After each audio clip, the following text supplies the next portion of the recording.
Hello student, welcome to my YouTube channel excellent success group. तो student, आज हम discuss करेंगे क्लास 6 में math NCERT exemplar chapter number 1 number system. तो student, ये जो चैप्टर है हमारे मेन एनसीईआरटी बुक है, उसका चैप्टर नंबर 1 to 3 का मिक्स में दे रखा है। इस चैप्टर के अंदर तीनों चैप्टर के मिक्स में क्वेश्चन है।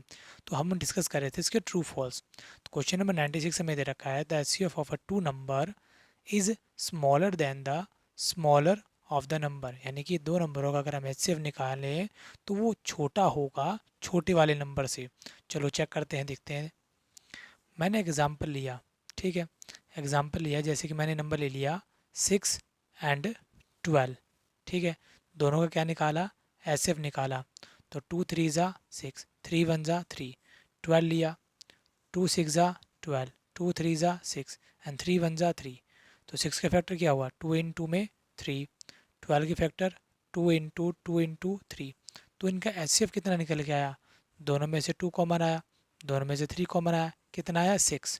क्वेश्चन में क्या कह रहा है कि अगर जो एचसीएफ होगा ना वो छोटा होगा छोटे वाले नंबर से, जबकि मेरा जो एचसीएफ आया वो पहले नंबर के क्या आ रहा है, इक्वल आ रहा है। ये जो एचसीएफ है ये छोटे वाले नंबर के इक्वल भी आ सकता है और इससे छोटा भी हो सकता है। ये मे बी की कंडीशन होती है, मे बी मतलब इक्वल भी हो सकता है और छोटा भी हो सकता है। जबकि क्वेश्चन में क्या कहा गया है कि हमेशा छोटा होगा, इसीलिए ये बात क्या हो जाएगी, गलत हो जाएगी।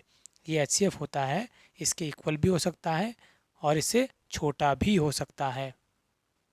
तो यहाँ पर मैंने मेंशन कर दिया कि जो एचसीएफ होता है इज़ ईदर इक्वल, यानी कि वो इक्वल भी हो सकता है या लेस देन भी हो सकता है छोटे वाले नंबर से। जैसे कि मान लो अगर मैं 5 और 6 दोनों का क्या निकालूँ, एचसीएफ निकालूँ, ये दोनों को प्राइम नंबर है क्योंकि दोनों का कॉमन फैक्टर कितना है, 1 है। मैंने इसका एचसीएफ निकाला, 5 आया। इसका निकाला 2 3 ज़ा 6 एंड 3 1 ज़ा 3। 5 के फैक्टर कितने हुए, 5 × 1 एंड 6 के फैक्टर कितने हुए, 2 × 2 में 3। दोनों में कुछ भी मैच नहीं होता, एचसीएफ कितना होगा, 1 होगा।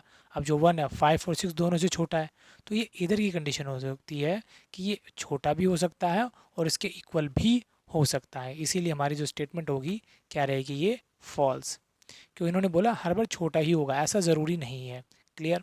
अब डिस्कस करेंगे क्वेश्चन नंबर 97। बोला गया है the LCM of a two number is a greater than the larger number, कि दो नंबरों का जो एलसीएम है उन दोनों नंबरों से हमेशा क्या रहेगा, बड़ा ही रहेगा। देखो अगर यहाँ पर यूज़ कर देते ना मे बी, तो इसका मतलब हो भी सकता है और नहीं भी हो, ऐसा ज़रूरी नहीं है। जबकि इन्होंने बोला क्या कि हमेशा बड़ा ही होगा।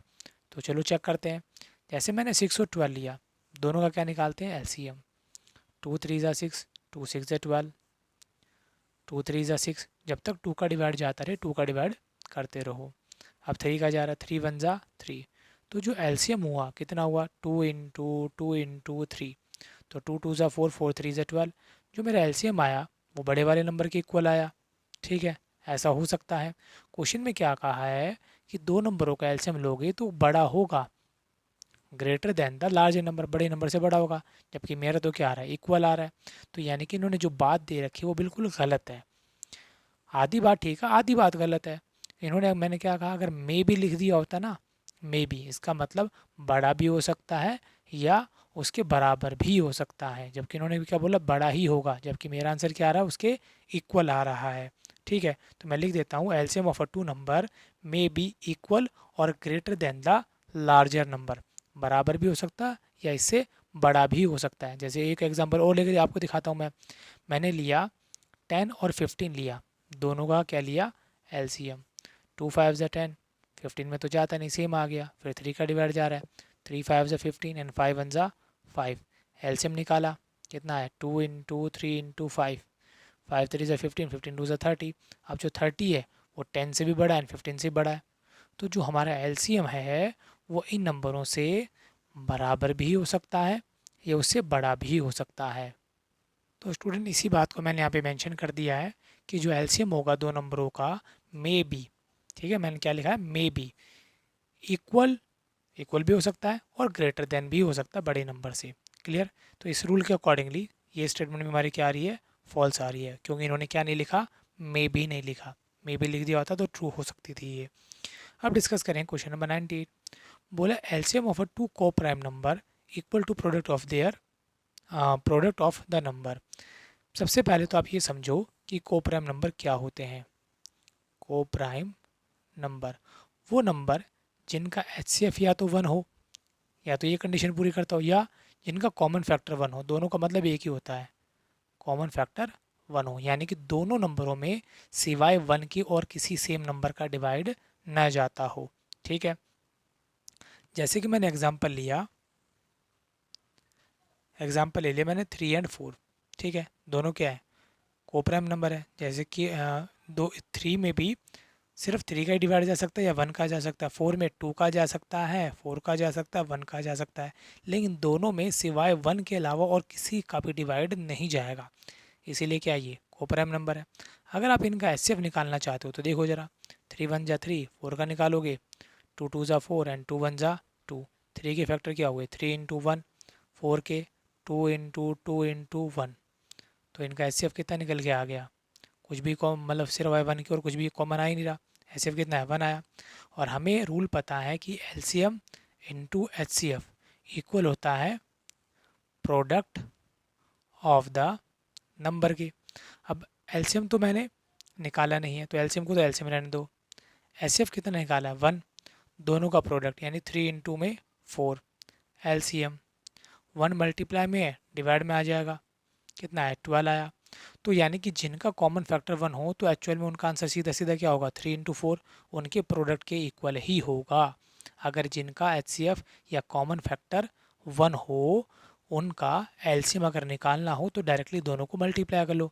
देखो कितना निकाल दिया मैंने, 12 निकाल दिया। तो यानी कि जो गिवन स्टेटमेंट हमारी बिल्कुल ठीक है कि अगर दो नंबर को प्राइम है तो उनका LCM निकालना हो तो दोनों को प्रोडक्ट कर दो, जैसे कि मैंने आपको यहाँ पे प्रूफ करके दिखाया है। HCF 1 था, प्रोडक्ट किया तो एक्चुअल में वो LCM के इक्वल ही आ रहा है। इसी के साथ हमारा क्वेश्चन नंबर 98 यहाँ पे कंप्लीट होता है। अब हम डिस्कस करेंगे क्वेश्चन नंबर 99, जिसमें बोला गया है फिल इन द ब्लैंक। हमें जो बॉक्स बना रखे हैं इनको फिल करना है। 10 मिलियन में इक्वल हो गए कितने करोड़ की। ठीक है, तो सबसे पहले आपको पता होना चाहिए कि 10 मिलियन इक्वल किसके होता है। तो यहाँ लिख देता हूँ मैं 10 मिलियन की बजाय पहले यहाँ लिखता हूँ मैं 1 मिलियन। 1 मिलियन 1 मिलियन में होते हैं 10 लाख। कितने होते हैं, 10 लाख। ठीक है, अगर आप इसका पता लगाना चाहते हो तो आपको ये इंटरनेशनल सिस्टम और इंडियन सिस्टम को समझना ज़रूरी होगा। जैसा पहला नंबर होता है हमारा 1, 10, 100, 1000, 10,000, इस तरीके से मैंने यहाँ पे मेंशन कर रखे हैं। और इंटरनेशनल सिस्टम में क्या होता है 1, 10, 100, 1000, 10,000, 100,000, फिर मिलियन, फिर 10 मिलियन, फिर 100 मिलियन, इस तरीके से चलते हैं। अब हम मिलियन की बात करें, मिलियन हमारा ये है। ठीक है, कौन से प्लेस पे आ रहा है, तीसरे प्लेस पे आ रहा है, यानी कि 1 2 3 4 5 6 7, 7 प्लेस पे आ रहा है। कितना आ रहा है, 1 मिलियन आ रहा है।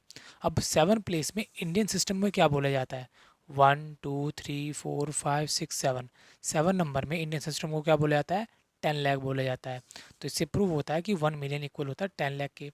तो 10 मिलियन किसके इक्वल होगा, 10 मिलियन को मैंने मल्टीप्लाई कर दिया 1 मिलियन से, और 1 मिलियन किसके बराबर है, 10 लाख के। यहाँ मैंने बराबर कर दिया। और यहाँ बॉक्स है इनटू में 1 करोड़, करोड़ में करोड़ को लिखा जाता है इस तरीके से 1, 10, 100, 1000, 10,000, लाख, 10 लाख, करोड़ आ गया। हमें इस बॉक्स को फिल करना है, तो ज़ीरो काउंट करो। देखो 3 2 5 2 7, 7 ज़ीरो हैं, 7 ज़ीरो इधर से काट दी मैंने, 3 ये गई, 3 2 5 6 और एक 7, यानी दोनों तरफ 7 7 कट गई, 1 1 जा 1। तो यानी कि जो हमारा बॉक्स है वो इक्वल होगा 1 के। 10 मिलियन इक्वल होंगे किसके, 1 करोड़ के। क्लियर है, आपको समझ में आ गया होगा कि जो बॉक्स है उसमें हमें क्या भरना होगा, सिर्फ 1 भरना होगा। तो चाहो तो आप यहाँ पे 1 फिल कर सकते हो। ठीक, अब अगला आता है 10 लाख में कितने मिलियन होते हैं। तो ऊपर मैंने जैसे बताया 1 मिलियन में कितने होते हैं, 10 लाख होते हैं। तो 10 लाख को मैंने प्रॉपरली इस तरीके से लिख दिया, 10 लाख, बॉक्स का बॉक्स रहने दिया। और मिलियन, ठीक है, आप चाहो तो इस तरीके से भी लिख सकते हो कि मिलियन है 1, 10, 100, 1000, 10,000, 100,000, फिर आता है मिलियन। मिलियन जो नंबर होगा उसके पीछे 3 और 3 6 ज़ीरो होंगी। इंटरनेशनल सिस्टम में इसको इस तरीके से लिखा जाता है, यहाँ 3 ज़ीरो, फिर 3 ज़ीरो, फिर 1। इंडियन सिस्टम में पहले 3 फिर 2 2 करके कॉमा लगाई जाती है। तो 6 ज़ीरो इधर है और 6 ज़ीरो इधर है, कट गया। तो यानी कि जो बॉक्स होगा वो किसके इक्वल होगा, 1 के, यानी 10 लाख इक्वल होगा 1 मिलियन की। ये बात तो मैंने आपको ऊपर ही बता दी थी, ठीक है। फिर भी आप करना चाहो तो इस तरीके से सॉल्व कर सकते हो। फिर आता है मीटर एंड मिलीमीटर। अब पता होना चाहिए आपको, इनकी जो चेन चलती है ना वो कुछ इस तरीके से चलती है। पहला आता है मिलीमीटर, फिर आता है सेंटीमीटर, फिर आता है मीटर, फिर आता है किलोमीटर। अगर आपको मिलीमीटर से सेंटीमीटर में जाना है तो करोगे डिवाइड बाय 10। सेंटीमीटर से मीटर में जाना है तो डिवाइड बाय 100। मीटर से किलोमीटर में जाना है तो डिवाइड बाय 1000। किलोमीटर से मीटर में आना है तो मल्टीप्लाई बाय 1000। मीटर से सेंटीमीटर आना है तो मल्टीप्लाई बाय 100। सेंटीमीटर से मिलीमीटर आना है तो मल्टीप्लाई बाय 10। इन शॉर्ट में अगर समझें तो छोटे से अगर बड़े की तरफ जाएंगे तो हमें डिवाइड करते हुए जाना है। किलोमीटर से अगर बड़े से छोटे की तरफ आएंगे तो मल्टीप्लाई करते हुए हमें आना है। तो यहाँ मैंने लिखा अकॉर्डिंग टू रूल 1 मीटर में कितने सेंटीमीटर होते हैं। मीटर को अगर हमें मिलीमीटर में लेके जाना है, ठीक, तो यही रहा मीटर मेरा, जाना कहाँ है मिलीमीटर में। तो यहाँ से यहाँ गए मल्टीप्लाई बाय 100, फिर यहाँ से यहाँ जाएंगे मल्टीप्लाई बाय 10।